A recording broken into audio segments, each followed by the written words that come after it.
വലിയൊരു അതൃപ്തി ഇപ്പോൾ പുറത്തു വന്നിരിക്കുകയാണ്.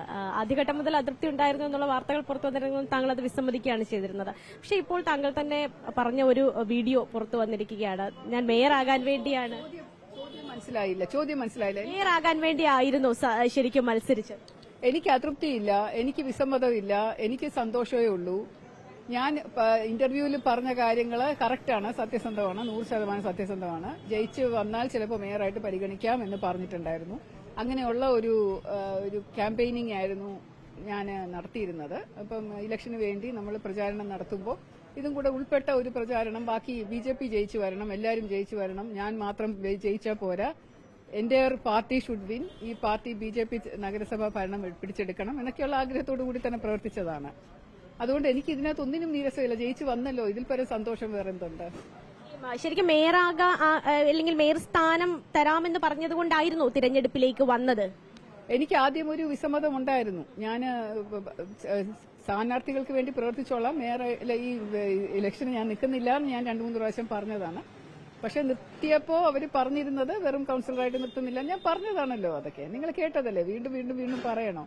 കേന്ദ്ര നേതൃത്വത്തിന്റെ ഒരു ഇടപെടൽ ഇതിലുണ്ടായിട്ടുണ്ട് എന്ന് തോന്നുന്നുണ്ടോ? പ്രത്യേകിച്ച് വി രാജേഷിനെ പോലെ ഉള്ള ഒരാളുടെ ഒരു കടന്നുവരവിന് കേന്ദ്രത്തിന്റെ ഒരു ഇടപെടലായിരിക്കുമോ അങ്ങനെ സംഭവിച്ചിട്ടുണ്ട്? അങ്ങനെയാണെന്നാണ് ഞാൻ അറിഞ്ഞിരിക്കുന്നത്. കേന്ദ്രം പലതരത്തിലുള്ള നമ്മുടെ സംസ്ഥാന ഘടകം പല സ്ഥലത്തിലുള്ള ആൾക്കാരുമായിട്ട് ചർച്ച നടത്തി അവസാനം ഒരു തീരുമാനം എടുക്കുമല്ലോ. അപ്പൊ അങ്ങനെ എടുത്ത തീരുമാനമാണ് ഈ രാജേഷിനെ മേയറാക്കുക എന്നുള്ളത്. അതിനോട് ഞാൻ 100% അംഗീകരിച്ച ഒരു വ്യക്തിയുമാണ്.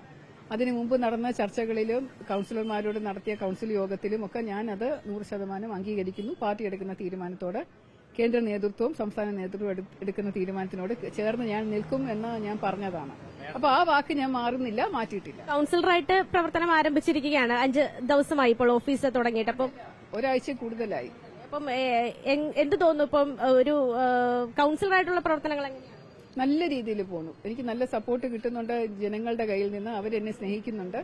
ഓരോ പരിപാടികൾക്ക് പോകുമ്പോഴും അവരുടെ ഒരു പ്രതികരണം വളരെയധികം നല്ലതാണ്. എനിക്ക് കുറെ കാര്യങ്ങൾ ചെയ്യാൻ പറ്റുന്നു. അപ്പൊ അതുകൊണ്ട് എനിക്ക് എന്നെ കണ്ടിട്ട് നിങ്ങൾക്ക് തോന്നുന്നുണ്ടോ അതൃപ്തി ഉണ്ടെന്ന്? ഞാൻ എപ്പോഴെങ്കിലും പറഞ്ഞിട്ടുണ്ടോ? ഇല്ല, എനിക്ക് അതൃപ്തി ഇല്ല. ഒരു പ്രതികരണവും വന്നിട്ടില്ല. ഞാൻ അതൃപ്തി ഉണ്ടെന്ന് ആരോടും പറഞ്ഞിട്ടില്ല. പറഞ്ഞോ? ആ ഇന്റർവ്യൂവിലും ഞാൻ പറഞ്ഞിട്ടില്ല.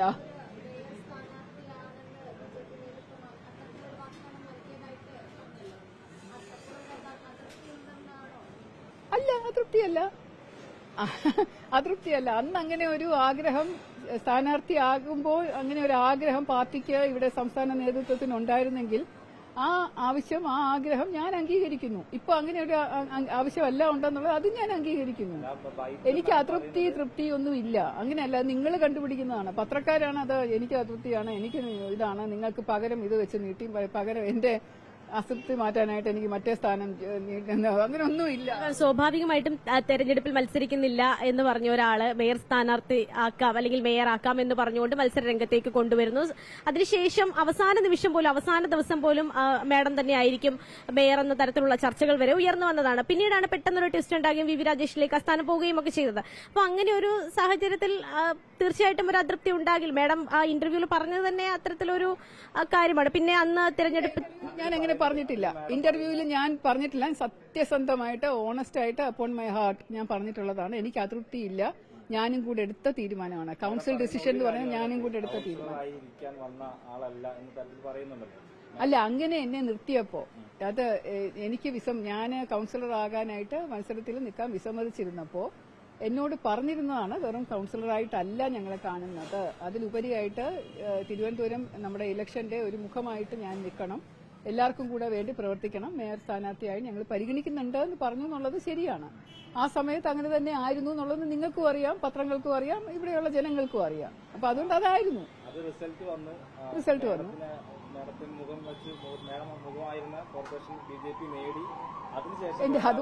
അതുകൊണ്ട് മാത്രമല്ല, എല്ലാവരും ഒരുപാട് കഷ്ടപ്പെട്ട് പ്രവർത്തിച്ചത് കൊണ്ടാണ്. അതുകൊണ്ട് മാത്രമല്ല നേടിയത്.